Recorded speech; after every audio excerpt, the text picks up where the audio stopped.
Hello everyone, welcome back to new video. आज की video से हम एक पाइथन का कोर्स स्टार्ट कर रहे हैं जिसके अंदर हम बेसिकली पाइथन के बेसिक टॉपिक से लेकर एडवांस टॉपिक तक सभी कवर करेंगे। तो सबसे पहले आपने पाइथन डाउनलोड कर लेनी है। आप यूट्यूब पे कोई भी वीडियो देख सकते हो किसी भी क्रिएटर की। और उसके बाद आपको सिंपली टर्मिनल पे जाना है और चेक कर लेना है कि आपकी पाइथन इंस्टॉल है या नहीं।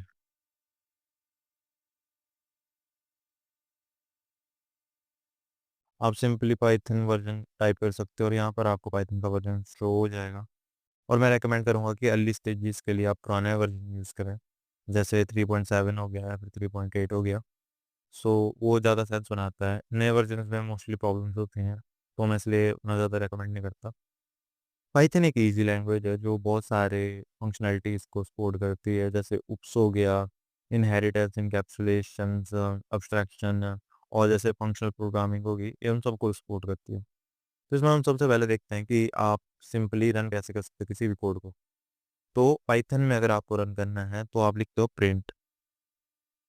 एक सेकेंड, ये मेरा एआई चैट बॉक्स है। आप सिंपली लिखोगे प्रिंट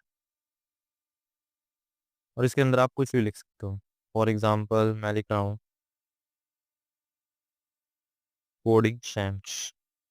ओके, अगर मैं इसको सेव कर दूँ और रन करके देखूँ,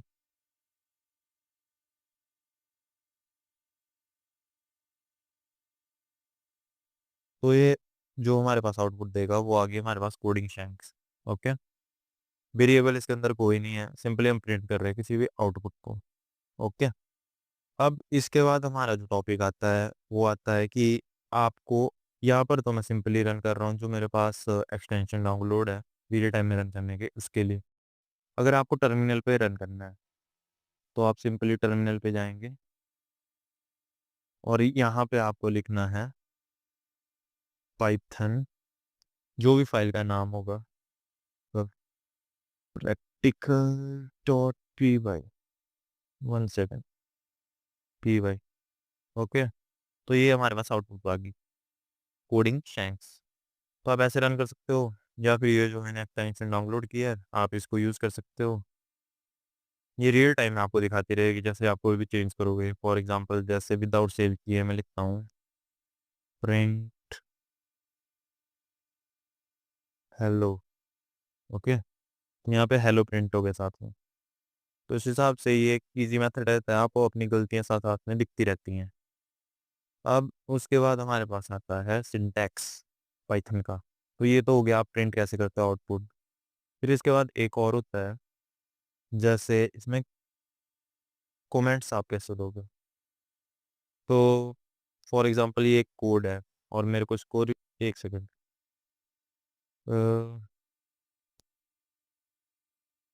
मैं इसी कोड को 3 बार लिख देता हूँ। ओके, तो 3 बार रन हो गया।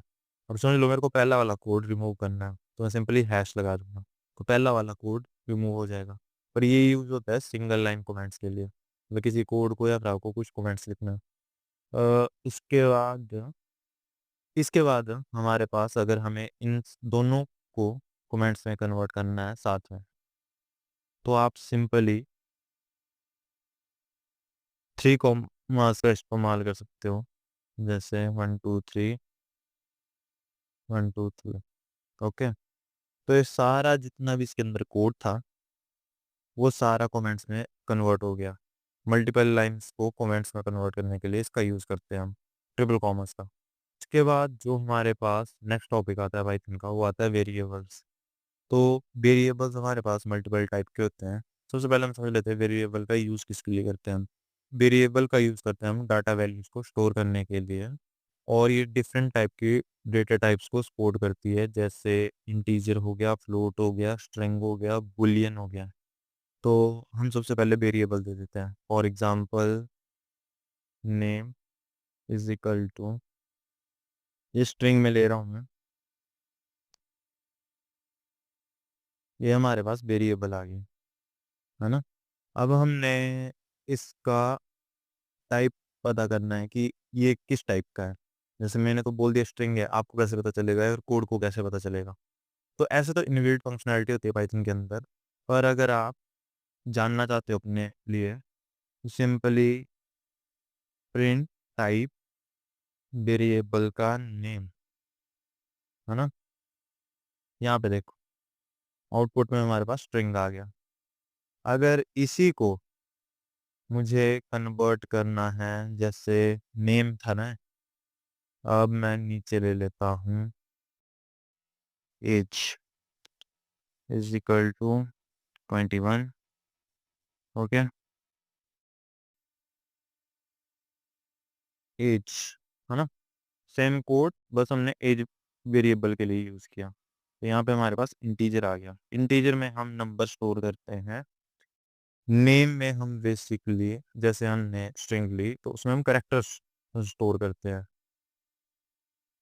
इसके बाद ये था हमारे पास स्ट्रिंग। ओके, ये आ गया हमारे पास इंटीजर। अब इसके बाद हम लेंगे फ्लोट। अब ये सिंपल वैल्यूज़ को स्टोर करता है, नंबर वैल्यूज़ को। पर अगर मैं पॉइंट्स में वैल्यू लेनी है, जैसे 32.7 या फिर समथिंग लाइक 21.8576, तो वैसी वैल्यूज़ को स्टोर करने के लिए हम फ्लोट का इस्तेमाल करते हैं। तो जैसे रियल वर्ल्ड में हमने लेना हो, हम हाइट ले लेते हैं। हाइट हमारी आ गई 6 फुट 4। अब इसको अगर हम प्रिंट करेंगे,